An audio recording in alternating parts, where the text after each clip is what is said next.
Start. Good morning बच्चों, प्यारे बच्चों। हम लोग बात कर रहे थे आव्यूह पर। आव्यूह के कुछ टॉपिक आपको मैं पढ़ाया था मैट्रिक्स के। आज हम उसके आगे बात करेंगे। आव्यूह में कुछ बातें हम आज बता देंगे जिससे कि यह चैप्टर संभवतः मैं ख़त्म करने का प्रयास करूँगा।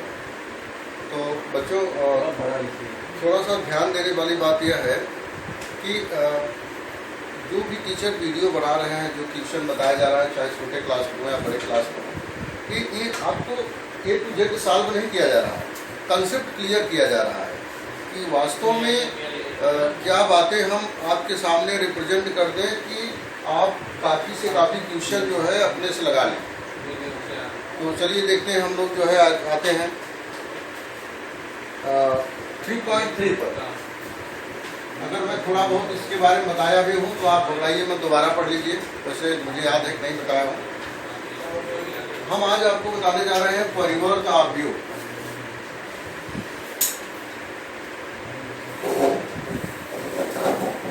बच्चों, हम आपको आज बताने जा रहे हैं परिवर्त आव्यूह। परिवर्त आव्यूह क्या है? ट्रांसपोज मैट्रिक्स इंग्लिश में कहते हैं, ट्रांसपोज मैट्रिक्स। बच्चों, ट्रांसपोज मैट्रिक्स क्या है, परिवर्त आव्यूह क्या है, इसके बारे में हम आज सीखेंगे। बहुत ही छोटी बात है। परिवर्त आव्यूह को A डैश से लिखिए, किसी भी इंग्लिश अक्षर पर, चाहे वो A हो, B हो, C हो, D हो, कुछ भी हो सकता है। तो उसके ऊपर हम डैश लगा कर लिखते हैं या उसके ऊपर T लगा देते हैं, T फॉर ट्रांसपोज मैट्रिक्स। उसके ऊपर T लगा देते हैं या डैश लगा देते हैं, उसी को हम क्या कहते हैं? ट्रांसपोज मैट्रिक्स का। तो बच्चों, जैसे मान लीजिए कि A की वैल्यू दिया है 2, 3, 4 और 5, 6, 7, 1, 0, 2, ये दिया है, A की वैल्यू दिया है। और हमसे कह रहा है कि इसका ट्रांसपोज मैट्रिक्स बताइए। तो ट्रांसपोज मैट्रिक्स बताने के लिए A डैश हम लिखेंगे या एक और T लिखेंगे, जो भी आपकी इच्छा हो उसे आप लिखिए, जो आपकी डिजायर है। ऐसा नहीं है, कोई प्रेशर नहीं है कि यही आप करेंगे। तो उसके लिए हम क्या करते हैं कि रो को कॉलम कर देते हैं और कॉलम को रो कर देते हैं। इस बात को ध्यान रखिए। ट्रांसपोज मैट्रिक्स फाइंड करने के लिए क्या करते हैं? रो को कॉलम कर देते हैं और कॉलम को रो कर देते हैं। ये हो जाएगा 2, देखिए ये रो है ना, इसको कॉलम बनाइए, 2, 3, 4, इसको भी 5, 6, 7, इसको भी 1, 0, 2। देखिए जो रो था वो कॉलम हो गया, जो कॉलम था वो रो। अब इस प्रकार से अब हम कहेंगे कि the transpose matrix of A is that. इसका जो ट्रांसपोज मैट्रिक्स है वो इस प्रकार से होगा। तो आपको यह मालूम हो गया होगा ट्रांसपोज मैट्रिक्स क्या होता है। ट्रांसपोज मैट्रिक्स क्या होता है? किसी भी दिए गए मैट्रिक्स के आव्यूह के क्या कर दें? रो को कॉलम कर दें और कॉलम को रो कर दें। मतलब कि पंक्ति को स्तंभ में बदल दें और स्तंभ को पंक्ति में बदल दें। इस घटना को हम क्या कहते हैं? इस घटना को हम ट्रांसपोज मैट्रिक्स कहते हैं या परिवर्त आव्यूह कहते हैं। चलिए कुछ क्वेश्चन है, इस पर हम बात करते हैं। ये पहला क्वेश्चन इन्होंने दिया है, देखिए सामने है। यह है पहला क्वेश्चन दिए गए हैं 5, 1/2 और -1, ये दिए गए हैं। इसको मान लीजिए, इसको कुछ मान लीजिए। तो कहते हैं, कह रहे हैं कि इसका परिवर्त बताइए। तो परिवर्त जानने के लिए हम क्या करेंगे कि इसको जो कॉलम है उसको रो बना दीजिए। 5, 1/2 -1, ये देखिए ये क्या बन गया? रो बन गया। तो इसका एक ट्रांसपोज मैट्रिक्स हो गया। कोई भी मैट्रिक्स आप ले लीजिए। जैसे B बराबर दिया है, थर्ड वाला मैं बताने जा रहा हूँ बच्चों। B = दिया है -1, 5, 6, √3, 5, 6 और 2, 3, -1, ये दिया है B की वैल्यू। हमसे कह रहा है कि find the transpose matrix of B। तो B का जो ट्रांसपोज मैट्रिक्स होगा वो क्या होगा? देखिए मैं वहाँ पर डैश लगाया था, यहाँ पर T लिख दिया। दोनों लिख सकते हैं, इसलिए इसको जो है 2 बार बता रहे हैं। तो जो रो है उसको कॉलम में चेंज करिए। -1 5 6 √3 5 6 2 3 -1, इसे कहते हैं ट्रांसपोज मैट्रिक्स। देखिए बी जो मैट्रिक्स दिया था उसको ट्रांसपोज मैट्रिक्स में हमने चेंज कर दिया। तो बच्चों जब भी ट्रांसपोज मैट्रिक्स पूछेगा तो आप इस प्रकार से कैलकुलेट कर देंगे और ट्रांसपोज मैट्रिक्स आ जाएगा। अब चलिए देखते हैं इसको, कुछ कैलकुलेशन की बात करते हैं, क्वेश्चन नंबर 2 की बात करते हैं।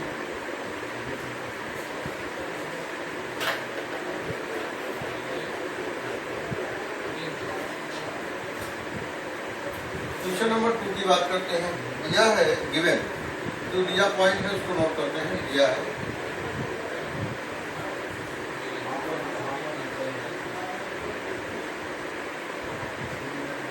क्या दिया है बच्चों? ये दिया है कि a equal to -1 2 3 5 7 9 -2 1 1 a equal to दिया गया है और b इक्वल टू दिया गया है -4 1 -5 1 2 0 1 3 1 ये दिया गया है। तो कारण सत्यापित कीजिए, सत्यापित कीजिए। क्या सत्यापित करना है? a plus b dash equal to a dash plus b dash, यह सत्यापित करना है आपको। इसको सत्यापित करने के लिए कैसे क्या करेंगे? जो भी इंडिकेशन दिया गया है उसके आधार पर हम काम करेंगे। दिया है कि a प्लस बी का डैश मतलब transpose matrix and a dash plus b dash, तो a प्लस b पहले निकालेंगे। मीन्स पहले से हम लोग जब छोटे क्लासों में पढ़ते थे 8th में 6th में, तो जानते हैं कि पहले हम ब्रैकेट तोड़ते हैं, ब्रैकेट को सॉल्व करते हैं, इसके बाद कोई काम करते हैं। तो ब्रैकेट में क्या दिया गया है? a प्लस बी है, पहले हम a प्लस बी को फाइंड करेंगे, फिर उसका ट्रांसपोज मैट्रिक्स निकालेंगे। चलिए लेफ्ट हैंड साइड लेकर चलते हैं हम। दिया गया है a प्लस बी, चलिए a और b को ऐड करते हैं।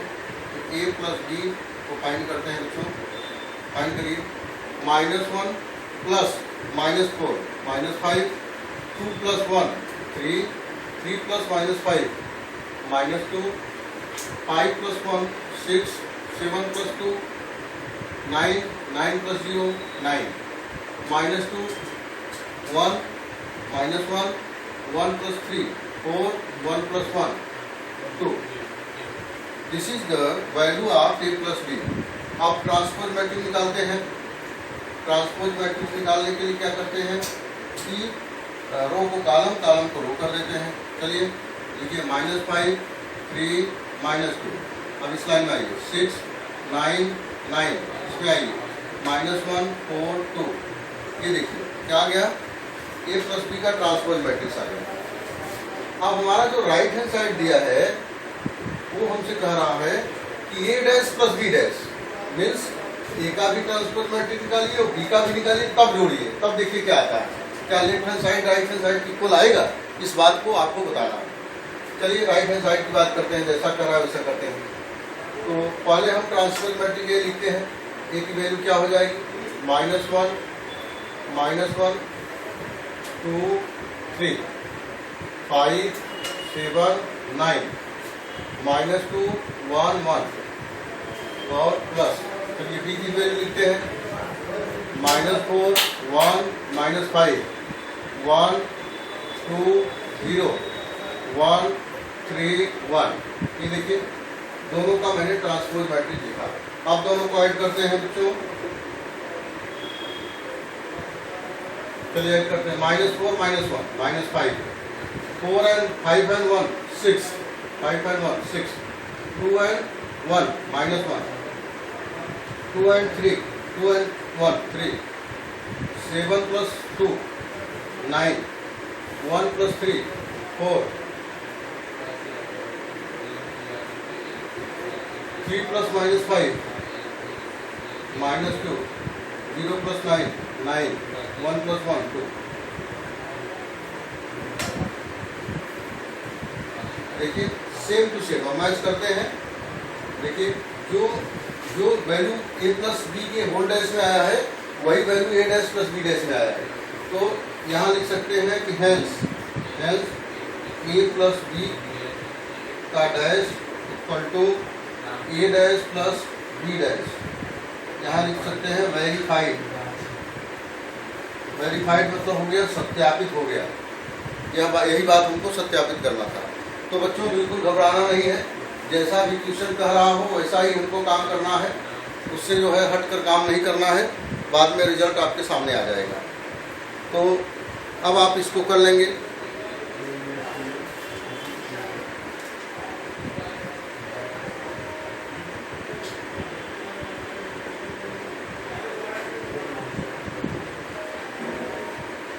चलिए थोड़ा इंटू वाले की बात कर लेते हैं।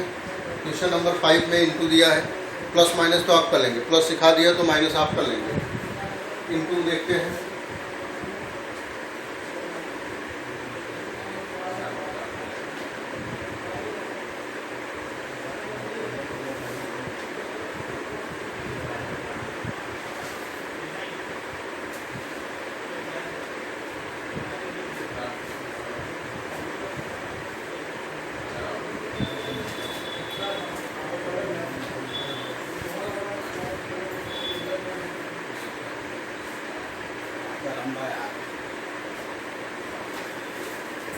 इंटू में दिया गया है क्वेश्चन नंबर 5 ये दिया गया है। ए तथा बी आव्यूहों के लिए सत्यापित कीजिए कि ए बी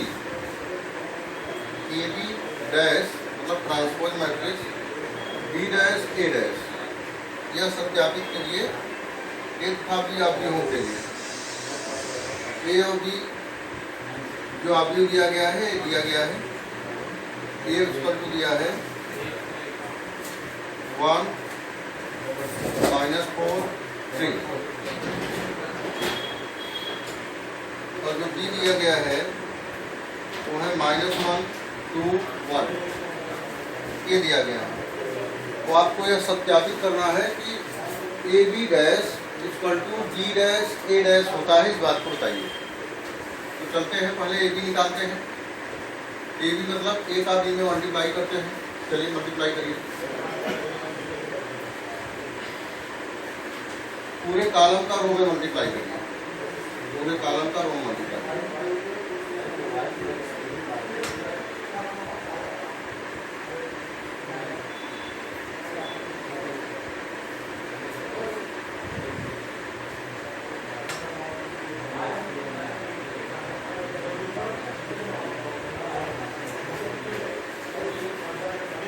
वन का मल्टीप्लाई 1 में -1, 4 का 2 में -8, 3 का 1 में, ये हो गया ए इंटू बी। रो का कॉलम में या कॉलम का रो में मल्टीप्लाई हो गया। इसके बाद ये निकालिए,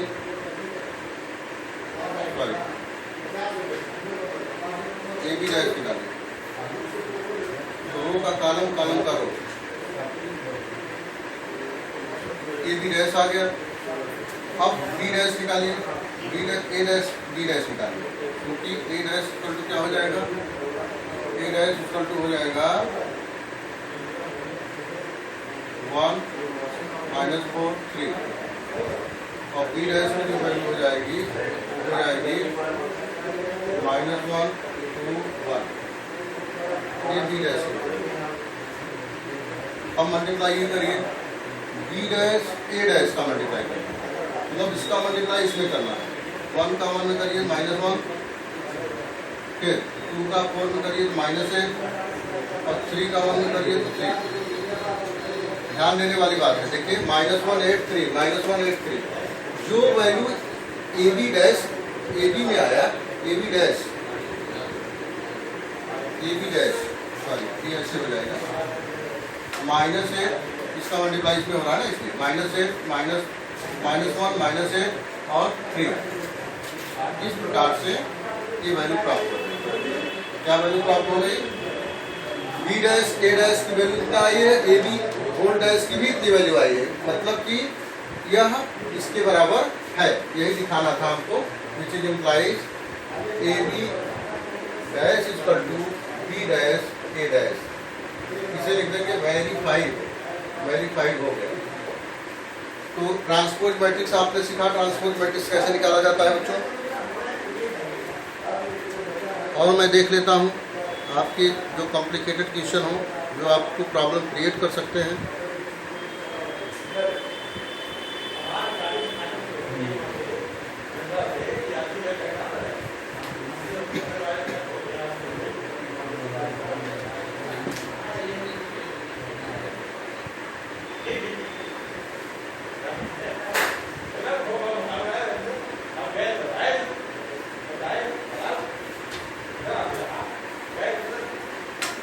मुझे लग रहा है कि सारी बातें आप कर लेंगे। और 3.4 में हम कल बातें करेंगे। 3.4 में हम आपको बताएंगे कि सममित आव्यूह क्या होता है और विषम सममित आव्यूह क्या होता है। तो सिमेट्रिक मैट्रिक्स जिसे इंग्लिश में कहते हैं, इस विषय पर चर्चा जो है 3.8 में करें, 3.4 में करेंगे। 3.3 आज मैंने पढ़ाया आपको। बच्चों इसका जो भी क्वेश्चन होगा उसको बिल्कुल क्लियर कर लीजिएगा आप लोग, और अगले वीडियो में 3.4 पढ़ा दूंगा, जिससे यह चैप्टर खत्म हो जाएगा। तो मैं कोशिश करूंगा कि अगला वीडियो में आपको जल्द से जल्द प्रोवाइड करें। थैंक यू बेटा। बिल्कुल आप रिवीजन करें, अच्छे से पढ़ाई करें।